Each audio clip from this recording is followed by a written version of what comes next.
russosbrand.com, where the pros are the pros. All right, Jeff, what news do we have for Al? I want to get Al's thoughts on this. I know you talk about this with Disco coming up on timeout, but there was a Twitter interaction between Disco's on a timeout. that's his show. Yeah. Oh, okay. I thought he was on a timeout. Nah, he always, because every 2 minutes he's saying timeout. So the name of the show is called Timeout. Yeah, when he tries to cut should people be off. speculation. Should be pure speculation because we don't know. Yeah. So there's a Twitter back and forth between him and Dax Harwood of FTR. First, it was revealed that Harwood revealed himself that he had a back injury and he hid it. He hid the injury from AEW medical staff for at least a couple of weeks, and he kept working and was working hurt during that time. So after he said that, Disco puts out this tweet. You just ruined your boss's narrative that he will put their safety record up against anyone. If talent is working hurt and not telling the office, that it's not a safe work environment. Bad luck, Dax. So this one knows just what to say. Yeah. Well, yeah. So listen to the response, Al. This is like just so. I'm sure I know what the response. So typical. So typical. Go ahead, Jeff. Yeah. So Harwood responds. I know this is exactly what you're looking for because you beg for relevancy that you only got by being a punching bag your whole career, but you're a fucking idiot. Wait, hold on now. Go ahead, Jeff. But you're a fucking idiot. If you ever worked hard enough during your little 15-minute of fame career to ever feel any sort of pain, you'd know the anxiety that comes with injury to an athlete. So while you're trying to turn this into a bit for your shitty podcast, I'm hoping and praying that I don't have to go through an extensive surgery or even worse. For being someone who claims to be so smart to our business, you'd probably know wrestlers have worked hurt for decades. Also, I'm 100% sure some wrestlers in WWE are working hurt right now, but of course you'd only decide to attack AEW. Anything for the clicks. If anything, this does not go against the safe working environment that my boss promotes. It shows how dumb we as wrestlers are to hide this information from all the proper people put in place to keep us safe. How can this be anyone's fault except mine? No one knew about the severity of my injury. And once I finally told Tony and Doc Sampson, they immediately made me take time off. Al, why do hold on. I have to. Dax is right. He's at 100% correct. It has nothing to do with the safe work environment. It's Dax. He bears all the responsibility on his shoulders. Well, why do they always have to come back with such a see? To me, that's why don't give me hold on now. Let me just say this real quick, please. Don't give me the wrestling fraternity bullshit, because to me, bro, you remember I got the great Caesar on my arm here, and what did Caesar always say, bro? Ape shall not kill ape.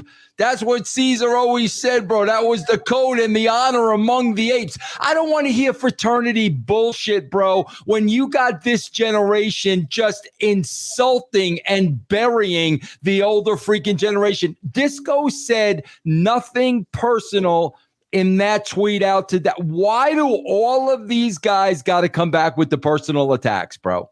Well, it's not. What's funny is this.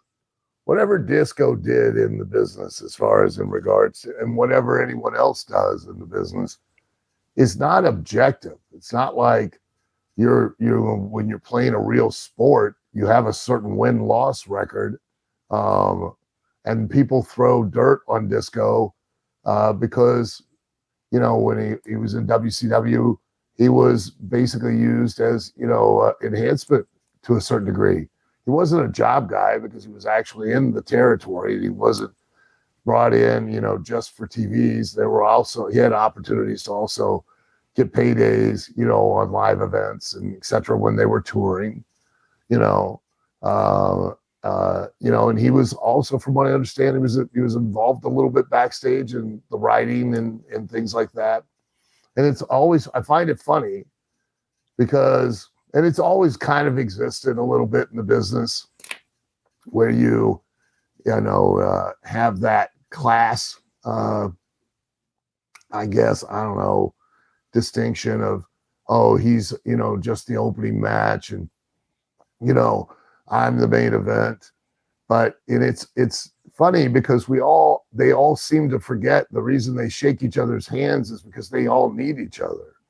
And then they try to claim, that they are, I'm the main event. You're just this, you're just that. You wouldn't be the main event if it weren't for somebody doing you the favor. You don't get there by yourself. No one's bigger than the business. That's why we all shake each other's hands to remind ourselves of that. And that's, and that's the first place that every one of them go with Disco, is that they try to hold his feet to the flame for other people making decisions as to where his status within the rankings of the company became, you know what I mean? And that their status within the rankings of the company were attained because of the opinion of somebody outside of it. It wasn't because of any, specific thing. And then the willingness of everyone in the company to take a step back and do the favor to allow you to go up. You can be the greatest wrestler on earth, but if somebody's not willing to make you look even greater than what you really are, you're never going to be a main event draw. You're never going to be a star. And that's the juxtaposition in the, of the business, is that you've got to go out there and make yourself a star, but you've also got to ask for someone else to help you do it. So this idea that you're superior to somebody else in career is a ridiculous concept.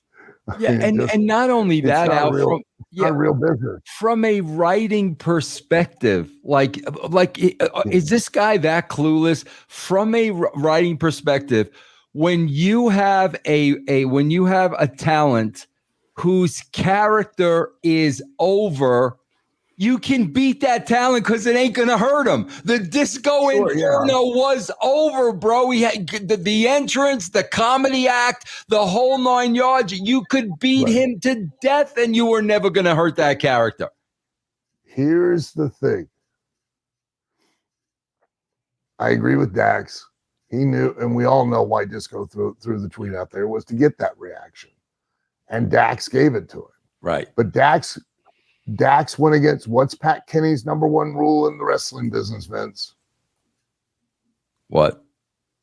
Never sell. Yeah. So what did Dax do? Yeah. Disco threw the bait out. Dax took it hook, line, and sinker. And now the one thing he was complaining about that Disco was seeking, he willingly gave Disco Inferno, which was relevancy. And Disco knew it. And the boys do that. You can see them doing it in the locker room. That's why they rib each other. That's why they sit there and they just push it, see if they can push a button and get somebody to crack and react. And Dax did just exactly what Disco wanted him to do. And I got to give Disco credit. I mean, he's very good at it because every one of them sell for him and react. Oh, bro, I've known the guy for 25 years. He gets me every week. He gets me every week. He gets me, and I know exactly what he's doing and why he's doing it. And he gets me every week. And you can't fault him for it because that's the nature of the business. Right. But you can also understand what is being done to you, and you cannot sell it. Right. If Dax had simply responded with, "And Disco, I'm sorry that you seem to have lost touch with the real wrestling business, but that's what wrestlers do and have been notorious for doing forever, and that's wrestling injured, and that's not any way to impugn the work environment of AEW or Tony Khan's pledge to be a safe work environment. It's too bad that you've lost so far touch with what you used to do. Good luck." And not sold it, and then simply addressed the fact that it was his responsibility to report the injury, and then not lashed out and, Disco, for a comedy guy did this, blah, blah, blah. And they all do it. Bro, think about this. Like Dax came out with a video and he says he had what is it, Al, called? A hematoma? Hematoma, yeah. He said he had, because now he's going to be out for like 6 months, but he said he had a hematoma on his back. Hematoma. hematoma on his back that became the size of a football, bro. Yeah. What is that? What exactly is that, Al? A hematoma is like a muscle or blood bruise. It really deep in the tissue and very severe. And you know, when it swells up to that, like to the size of a football, good Lord. I mean, that could cause a lot of problems. Constriction of blood vessels, and nerve conduits that could result in atrophy of either one of those things, muscle atrophy because you're not getting the nerve conduction or the blood flow to it. Things like it could turn bad if you're not careful.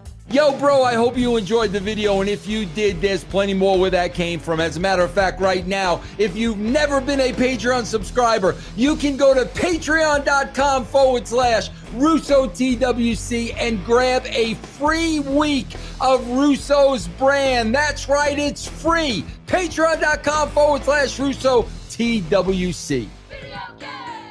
What's up, brand? This is Jeff Lane inviting you to come hang out with me over on Twitch. I'm live several nights a week playing games, classic and new, currently going through Final Fantasy VII Rebirth, the new Contra game, and more. So check me out, Jeff Lane 22 on Twitch. Pick up Mike Durbin's Conan action figure, bro. Look how beautiful this thing is. I freaking love the packaging, man. Look at this. MikeDurbin.com, guys. Help Mike out, man. This is a beautiful action figure, bro. Beautiful. MikeDurbin.com.